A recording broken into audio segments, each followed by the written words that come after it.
नमस्कार। आज का जो टॉपिक शुरू करते हैं, राजा, किसान और नगर, ये जो टॉपिक है ये भाग तीसरा है उस टॉपिक का। तो हम देखते हैं, इसमें हम पढ़ेंगे मौर्यकालीन प्रशासन को। इसके पहले जो वीडियो में हमने देखा था, पहला भाग में अभिलेख पुरातात्विक स्रोत को पढ़ा, दूसरा भाग में हमने देखा मौर्यकालीन साम्राज्य जो व्यवस्था है चंद्रगुप्त मौर्य अशोक के बारे में, और ये तीसरा जो है मौर्य काल के प्रशासन के संदर्भ में सामाजिक स्थिति कैसी थी मौर्य काल की, तो इसका हम अध्ययन करेंगे। तो पहले देख लेते हैं मौर्य प्रशासन कैसा था। तो चलिए नजर डालते हैं। मौर्य प्रशासन में देखें तो 4 भाग थे मौर्य प्रशासन के। तो पहला था केंद्रीय, दूसरा प्रांतीय, तीसरा नगरीय और चौथा और सबसे छोटी जो इकाई थी प्रशासन की वह थी ग्राम। ठीक है, तो पहला आता है केंद्रीय शासन के अंतर्गत। देखते हैं केंद्रीय शासन के अंतर्गत राज्य के 7 अंग थे। राज्य के 7 अंग में आता है राजा, जो केंद्रीय शासन का सर्वोच्च अधिकारी था, सर्वोच्च जो सम्राट था वह राजा था। तो राजा जो था, क्योंकि यह सर्वोच्च पद में था राजा, ठीक है, राजा जो था वंशानुगत होता था, वंशानुगत राजतंत्रात्मक था इस समय। तो यहाँ पर देखेंगे कि राजा के बाद आता अमात्य। अमात्य जो था, हर विभाग, उस समय विभाग को तीर्थ कहा गया। जैसे विभाग की बात करें वर्तमान समय में देखा कि शिक्षा विभाग, जल संसाधन विभाग, तो उसी प्रकार से उस समय जो विभाग को तीर्थ कहा जाता था, वो तीर्थ का जो मुखिया को महामात्य कहा जाता था और जो महामात्य को ही अमात्य कहा गया। तो यहाँ पर अमात्य जो था वह विभागों का मुखिया होता था। और देख जनपद का जो अर्थ होता है कि भूखंड से है, ऐसा भूखंड जहाँ लोग रहते हैं, जहाँ प्रजा रहती है, जनता रहती है, उसको हम जनपद कहते हैं। तो जनपद भी केंद्रीय शासन का एक अंग था। हम देखें दुर्ग का अर्थ होता है यहाँ पर कि अपने राज्य को सुरक्षा प्रदान करने के लिए जो किले और दुर्ग बनाए जाते थे, जिससे सभी क्षेत्रों में निगरानी रखा जा सकता। जैसे कि वर्तमान समय में सीसी कैमरा आ गया, ड्रोन कैमरा आ गया। ड्रोन जो कैमरा ये क्या सतत निगरानी रखता है कि कुछ विशेष क्षेत्रों का। उसी प्रकार से जो दुर्ग था वह जो एक प्रकार का किला होता था, जो आसपास के क्षेत्र से ऊंचा होता था, जहां से वह अपने क्षेत्र का, अपने इलाकों का ऑब्जर्वेशन करते थे, निगरानी करते थे सैनिक लोग। तो ये दुर्ग हो गया। और आता है इसके बाद 5वां कोष की बात करें तो यहाँ पर जो भी आर्थिक गतिविधि और जो पूंजी था वह कहाँ इकट्ठे होते थे, कहाँ संग्रहित होते थे, कहाँ उनका भंडार होता था, कोष में। ठीक है, कोष। और ये जो समाहर्ता जो होता था, इस कोष का मुख्य अध्यक्ष होता था। हम देखें सेना टोटल 6 प्रकार की सेना थी, जो आगे हम पढ़ेंगे इसमें। और देखें मित्र की बात किया गया कि पड़ोसी जो राज्य है उनसे मित्रता स्थापित करना, और जो मित्रवत कार्य जो करते थे राज्य, वो इसके अंतर्गत आते हैं। तो केंद्रीय शासन के अंतर्गत जो राज्य के 7 अंग हैं, तो प्रश्न पूछ सकता है कि मौर्य काल में राज्य के 7 या राज्य के कितने अंग थे। तो राज्य के 7 अंग थे। तो राजा, समाहर्ता, जनपद, दुर्ग और आ गया कोष, सेना और मित्र, ये 7 अंग थे। उसके बाद करें मंत्री परिषद का। तो मंत्री परिषद में क्या होता है, हम लोग बहुत सारे टीवी सीरियल्स में देखे हैं कि राजा जो था, राजा अपेक्षाकृत ऊंचे स्थानों में बैठता था और उसके आजू बाजू जो पास में जो किनारों में मंत्रियां बैठा करते थे, मंत्रियां आसीन हुआ करते हैं। तो जो मंत्री हैं ये क्या करते थे, मंत्री राज्य को या राजा को जो विशेष सलाह मशवरा देते थे, परामर्श देते थे राजा को। तो मंत्रियों का मेन काम था सलाह देना, मशवरा देना और विभिन्न प्रकार के मार्ग प्रदर्शन करना, राजा को देते थे मंत्री परिषद। और राजा का कोई भी काम था, राजा अगर कोई भी आदेश निकालता है या किसी प्रकार की कल्याणकारी योजना क्रियान्वित कर रहा है, तो वह इनसे राय मशवरा लेता था। तो मंत्री परिषद को देखें तो मंत्री परिषद जो थी तकरीबन 12 से 20 मंत्री हुआ करते थे। 12 से 20 मंत्री मंत्री परिषद के अंतर्गत शामिल थे। हम देखें अमात्य मंडल या हम बात कर लें तीर्थ या विभाग, हर क्षेत्र में विभाग हुआ करता, जैसे कि यहाँ व्यापार विभाग हो गया, यहाँ पर शिक्षा विभाग हो गया। तो उसी प्रकार से उस समय जो लोक आचार विभाग हुआ करता था, जो क्या करता, सतत निगरानी रखता था समाज के अंतर्गत। तो ये अमात्य मंडल जो था एक प्रकार का विभाग था, और इस विभाग का जो मुखिया होता था, अध्यक्ष जो होता था, उसको हम बोलते थे अमात्य। तो अमात्य का अर्थ यहाँ पर समझ लीजिएगा कि किसी विभाग को तीर्थ कहा जाता था, और तीर्थ का जो अध्यक्ष होता था उसे अमात्य या महामात्य कहा जाता था। हम देख लें केंद्रीय शासन की बात, हम प्रांतीय शासन की बात करें तो प्रांतीय शासक टोटल 5 थे। तो मैंने यहाँ पर एक डायग्राम बनाया है इस 5 प्रांतों का। तो मैंने यहाँ पर सबसे उत्तर में लिखा है उत्तरापथ। उत्तरापथ जो था उसकी राजधानी तक्षशिला थी, है ना। और जो अवंती है, जो मध्य क्षेत्र था, मध्य प्रांत था, अवंती, जिसकी राजधानी उज्जैन थी और यहाँ का राजकुमार था अशोक। जब तक्षशिला का विद्रोह होता है, जब चंद्रगुप्त मौर्य की मृत्यु हो जाती है और बिंदुसार सत्ता पे आसीन होता है, तो तक्षशिला में 2 बार विद्रोह होता है। इस विद्रोह को शांत कराने के लिए बिंदुसार के 2 पुत्र, पहले अशोक जाके शांत कराते हैं, उसके बाद फिर से होता है तो सुसिम कराते हैं। तो यहाँ पर देखिएगा तो अवंती का राजकुमार था अशोक, है ना। हम देखें प्राच्य की राजधानी थी पाटलिपुत्र, कलिंग की राजधानी तोसली और है दक्षिणापथ की राजधानी सुवर्णगिरी। तो टोटल 5 प्रांत थे। वो 5 प्रांत के जो मुखिया होते थे वह राजकुमार होते थे, राजा के पुत्र होते थे, या राजा के द्वारा नियुक्त कोई अधिकारी हुआ करता था। हम देखें नगर शासन की बात करें, केंद्र के बाद प्रांत हुआ, फिर नगर की बात करें।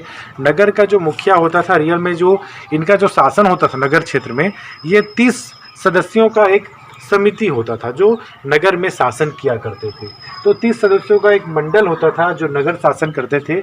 इसके अंतर्गत देखें कि 6 समितियां हुआ करती थी, 6 समितियां, और उसमें 5 सदस्य होते थे प्रत्येक समिति में। तो यहाँ पर हम देखें, अगर वर्तमान समय की बात करें कि नगर निगम की जो समितियाँ बात कर लें या जिला पंचायत की समिति, जनपद समितियाँ अभी वर्तमान में 7 होते हैं, मगर उस समय जो देखें समिति नगर शासन की बात करें तो 6 समितियाँ होती थी और हर समिति में 5 सदस्य हुआ करते थे। ग्राम शासन की बात करें, ग्राम शासन में देखें कि वर्तमान समय में ग्राम का जो मुखिया सरपंच होता है, सरपंच उस समय मौर्य काल में जो ग्राम का मुखिया होता था उसको हम ग्रामिक कहते थे या ग्रामणी कहते थे, है ना। और अभी वर्तमान में देखें कि भाई सरपंच का जो असिस्टेंट होता है, मतलब जो सरपंच का जो कार्य करता है, सह ग्राम सचिव जो होता है, उस समय अगर बात करें जो प्रशासनिक अधिकारी होता था उसको भोजक कहते थे। तो देखिए जो ग्रामिक या ग्रामणी जो होता था, ग्राम का मुखिया हुआ करता था, और जो प्रशासनिक अधिकारी जो था वहाँ का ग्राम का, उसको भोजक कहते थे। हम देखें इस तरह से क्रम देखें, अगर हम बात करें भारत के संदर्भ में, तो हमारा जो देश है भारत के अंतर्गत बहुत सारे राज्य हैं, राज्य के अंतर्गत बहुत सारे संभाग हैं, संभाग के अंतर्गत बहुत सारे जिले हैं, जिले के अंतर्गत बहुत सारे ब्लॉक हैं, तहसील है, ग्राम है। इस तरह से हम देखें तो उसी प्रकार से मौर्य काल में भी प्रांत के नीचे मंडल हुआ करते थे, मंडल के नीचे आहार हुआ करते थे, जिसको जिला कहा जाता था, है ना। हम बोल सकते हैं जिले के रूप में समझने के लिए, मगर उस समय उसका नाम आहार था। हम देखें ग्राम, तो ग्राम सबसे छोटी इकाई होती थी, प्रशासनिक इकाई होती थी। हम अगला बात कर ले सैन्य व्यवस्था की बात करें, सैन्य व्यवस्था में टोटल 6 जो सैन्य व्यवस्था थी। तो हम देखें तो पहला अश्व सेना, दूसरा हम बात करें पैदल सेना की बात करें, पैदल सेना, तीसरा हम बात करें हाथी या गज सेना, और हम बात करें रथ सेना, है ना, और नौ सेना, और सैन्य यातायात की व्यवस्था, जैसे कि कुछ ही क्षेत्र में अगर घोड़े या गज हाथी घायल हो जाते हैं युद्ध के दौरान, तो सैन्य यातायात का क्या दायित्व होता था विभाग का, कि वो उनको सुचारू रूप से वो क्या करे, उनको सप्लाई करे, मतलब गज या अश्व उनको प्रदान करे। तो इस प्रकार के सैन्य यातायात की एक सैन्य व्यवस्था का अंग है। तो टोटल है इसमें 6 है सैन्य व्यवस्था में। तो सैन्य व्यवस्था में अश्व, पैदल, हाथी, रथ, नौसेना, सैन्य व्यवस्था। अब हम बात करें न्याय व्यवस्था की, तो ये जो प्रशासनिक व्यवस्था के अंतर्गत ही सभी समाहित हैं। अगर तिरगुत्री प्रश्न में प्रश्न पूछ देता है कि मौर्य काल के प्रशासन का विस्तृत व्याख्या कीजिए, 8 नंबर के प्रश्न पूछे जाते हैं, है ना। तो अगर आप देखें तो इसको सब समाहित करना पड़ेगा। प्रशासन में आपको चारों को लिखना पड़ेगा, फिर सैन्य व्यवस्था, फिर न्याय व्यवस्था। तो न्याय व्यवस्था को देख लेते हैं। न्याय व्यवस्था वर्तमान संदर्भ में देखें 2 तरह का होता है, दीवानी और फौजदारी। तो दीवानी और फौजदारी जो न्यायालय वर्तमान संदर्भ में देखें तो हम दीवानी उस समय जो न्यायालय था उसका नाम था धर्मष्टीय न्यायालय। मतलब किसी प्रकार के अर्थ संबंधी विवाद जो होते थे, पैसे संबंधी जो लेन देन संबंधी, व्यापार संबंधी जो विवाद जो होते थे, उसका निराकरण होता था धर्मष्टीय न्यायालय में, ठीक है। और दूसरा देखें कंटक शोधन न्यायालय। कंटक शोधन न्यायालय में देखते हैं कि यह जो फौजदारी न्यायालय था, किसी प्रकार का लड़ाई झगड़ा होता है, हत्या होती है, तो ये जो थे मामले जो थे वह कंटक शोधन न्यायालय में जाते थे, न्याय व्यवस्था में, है ना। तो हम देख सकते हैं न्याय व्यवस्था के बाद हम बात करें गुप्तचर व्यवस्था मौर्य काल में काफी उन्नत थी। मगर गुप्तचर व्यवस्था के बारे में कह भी सकते हैं कि उस समय मौर्य काल में जो समाज थी वहाँ चोरी नहीं होती थी, वहाँ के लोग ताले घर पर नहीं लगाते थे, क्योंकि पूरी तरह से बौद्ध धर्म का अनुसरण करते थे, है ना। तो यहाँ पर बौद्ध धर्म का प्रभाव देखने को मिलता है कि पूरी तरह से उनके आचरण व्यवहार में भी काफी अधिक अहिंसात्मक प्रवृत्ति थी, है ना। हम देखें गुप्तचर व्यवस्था दो प्रकार का था, पहला था संस्था, दूसरा आता है संचारण। तो संस्था में देखें कि अगर कोई संस्था में देखते हैं कि जो मुखबिर जो होता है, जो सूचना देता है, वह उसी गांव का रहता है, मतलब एक ही जगह स्थायी रूप से निवास करता है, तो ये कहलाता है संस्था। दूसरा आता है संचारण। संचारण में देखें, संचारण के अंतर्गत देखें कि ये छद्म भेषी होता है कि अगर साधु सन्यासी का कोई भी वेशभूषा धारण करके हुआ क्या करता है, गांव-गांव घूमता है या किसी शहर में जाकर वह पूरी तरह से मुआयना करता है, पूरा गुप्त बातें, गुप्त चीज़ें इकट्ठा करता है। तो ये गुप्तचर व्यवस्था दो प्रकार की थी, संस्था और संचारण। संस्था में जो मुखबिर होता था वो एक जगह स्थायी रूप से रहता था, और संचारण में वह एक स्थान से दूसरे स्थान क्या करता था, विचरण करता था, ये छद्म भेषी होता था। हम देखें अगला राजस्व की बात करें, राजस्व व्यवस्था की बात करें तो राजस्व था 1/6 और 1/4 जो कर था। अगर हम बात करें, अगर किसान को एक खेत में, या एग्जाम्पल ले लीजिए, अगर उसको एक किसान को 100 रुपये का मुनाफा होता है तो उसको 25 रुपये टैक्स के रूप में देना पड़ता था, 1/4 की बात करें तो ये उनको राज्य को देना होता था टैक्स। तो ये देखें तो जो कर था अपेक्षाकृत उतना ज़्यादा नहीं था जितना मुगल काल में था। हम बात करें कि 1/6 व 1/4 कर थे, है ना, जो राजस्व व्यवस्था। और बात करें कौन कौन सा कर था, तो ये इम्पोर्टेंट हो जाता है कर को याद रखना। तो नगर से जो वसूला जाने वाला कर था उसको दुर्ग कर कहा गया है, और जो पशुओं से जो वसूला जाने वाला कर, मतलब पशु मवेशी से जो मिलता था टैक्स कर मिलता था, इसको व्रज कहा गया है। और बात करें राष्ट्र, जो जनपद से, मतलब जो प्रजाओं से, जो विशेष प्रकार की प्रतिनिधियों से जो कलेक्ट किया जाता था कर, उसको राष्ट्र कहा गया है। और जो सेतु जो है फूल व खेत से जो प्राप्त किया जाता था उसको कहा गया है सेतु।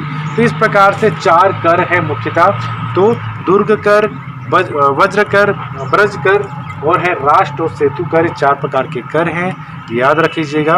राज्य व्यवस्था के बाद देखते हैं मौर्यकालीन अर्थव्यवस्था। मौर्यकालीन अर्थव्यवस्था काफ़ी इंपॉर्टेंट हो जाता है क्योंकि इससे प्रश्न पूछे जाते हैं। तो अर्थव्यवस्था के बारे में देखें हम, मौर्य काल में जो अर्थव्यवस्था था उसमें था कृषि की बात करें कि अधिकांश जनता कृषि करती थी क्योंकि मानसूनी वर्षा पर डिपेंड रहते थे। इस कारण क्या किए, चंद्रगुप्त मौर्य के द्वारा सुदर्शन झील का निर्माण कराया गया, अशोक के द्वारा नहर बनवाए गए जिससे पैदावार अधिक हो, अच्छी हो, और जो मानसूनी वर्षा है उस पर पूरी तरह से डिपेंड ना रहे, इसका सुदर्शन झील का निर्माण करवाया था चंद्रगुप्त मौर्य ने। तो याद रखिएगा, सुदर्शन झील का निर्माण चंद्रगुप्त मौर्य ने करवाया था। किस लिए कराया था, कृषि क्षेत्र में कराया था ना। तो कृषि के बाद हम देखें व्यापार की बात करें तो व्यापार भी काफी उन्नत था।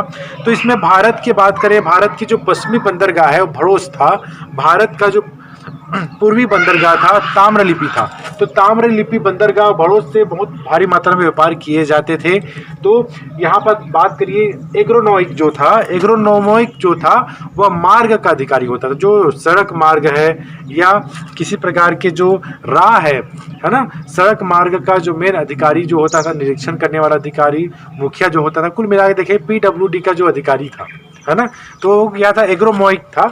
तो याद रखिएगा, एग्रोनॉमिक जो था वह PWD उस समय जो था, लोक निर्माण जो भी उसका अधिकारी था। तो हम देखें व्यापार की बात करने के बाद हम देखें उद्योग की बात करें, उद्योग में देखें तो चमड़ा उद्योग भी था, शिल्प कला था, मूर्ति कला भी था, काष्ठ कला भी था, बहुत सारे कलाओं से आबद्ध थे मौर्य काल। तो इसमें देखिए मलमल जो काफ़ी अधिक फेमस था, जो बंगाल में फेमस थी उस समय। तो और जो मलमल उद्योग काफ़ी अधिक बंगाल क्षेत्र में फैला हुआ था। उद्योग की बात कर ले तो उद्योग के बाद देखें सिक्के, काफ़ी इंपॉर्टेंट हो जाता है। सिक्के से 1 नंबर के प्रश्न पूछ देते हैं कि मौर्य काल में सोने के सिक्के का क्या नाम था, है ना। तो आपको याद रखना है, स्वर्ण सिक्के को निष्क कहा जाता था और जो चांदी को कसारपण कहा जाता था, कसारपण। और तांबे को काकड़ी कहा जाता था। तो याद रखिएगा, सोने के सिक्के को निष्क कहा जाता था, चांदी के सिक्के को कसारपण कहा जाता था, तांबे के सिक्के को काकड़ी कहा जाता था। और ये जो सिक्के हैं हम देखते हैं कि बौद्ध धर्म में तो आहत सिक्के, पंचमार्ग सिक्के चलते थे, मगर जो मौर्य काल में स्वर्ण सिक्के, चांदी के बने सिक्के और तांबे के बने सिक्के प्रचलन में थे। और ये जो सिक्के थे यह टकसाल में बनाए जाते थे। टकसाल का जो मुखिया होता था वह लक्षणाध्यक्ष होता था, और जो मुद्रा का जो परिरक्षण करता था, मुद्रा का जो निरीक्षण करता था, उसको हम लोग बोलते थे, उस समय जो बोलते थे रूप दर्शक। तो इस प्रकार से हम सिक्के को देखें तो सिक्के का जो टॉपिक है ये याद रखना जरूरी है आप लोगों के लिए। स्वर्ण सिक्के को निष्क, चांदी के सिक्कों को कसारपण और तांबे के सिक्कों को काकड़ी कहा जाता था। इस प्रकार से ये अर्थव्यवस्था में हम देखें कि कृषि, व्यापार, उद्योग, सिक्के हो गए। अब उसके बाद देखते हैं कला व स्थापत्य। कला व स्थापत्य की बात करें तो मूर्ति कला, शिल्प कला जो हम बोले हैं, जो मैंने उद्योग में बता दिया था वह इसमें भी समाहित होगा, क्योंकि उद्योग में देखें कि चमड़ा उद्योग तो आ गया था उसमें। और कला की बात करें तो कला जो है उसमें आएगा शिल्प उद्योग, है ना, मूर्ति कला और काष्ठ कला क्षेत्र आएगा। तो कला में हम देखें तो जो फुआन था, जो चीनी यात्री फुआन ने बताया कि जो राजा का जो महल था, राजा का जो राजप्रसाद था, जहाँ राजा निवास करता था, वह मनुष्यों के द्वारा नहीं बनाया गया था, किसी देवी देवताओं के द्वारा बनाया गया था, ये फुआन का कहना है।